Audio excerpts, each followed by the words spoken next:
Hey tribe, welcome back again. So this is a continuation of the cleaning motivation that I posted earlier this week. So this is a continuation of that video because it was just so long and I just couldn't fit it all in one.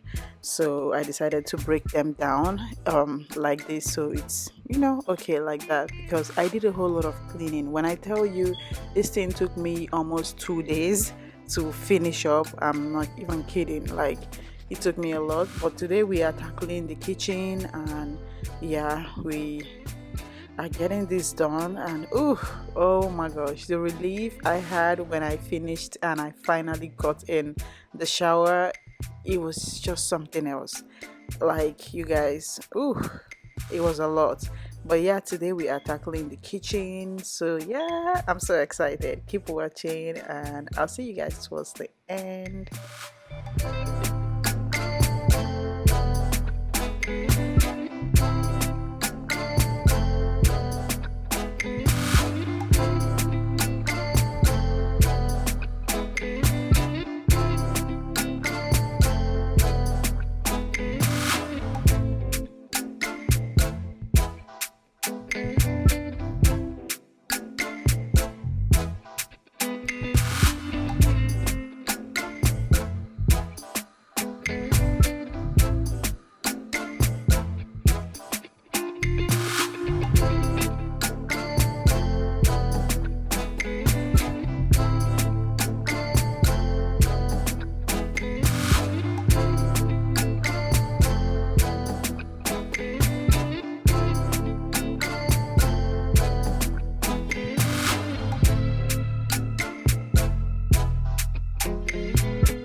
I hope you guys enjoyed this video. I'll definitely be seeing you guys in the final round, or in the final cleaning in the other one. So it has 3 parts, so I'm going to see you guys in the third part. So be sure to subscribe, like this video, and share it so you can get the updates when I post the next one. So yeah, be sure you're subscribed so you don't miss that update, and I will definitely be seeing you guys in that one. Bye.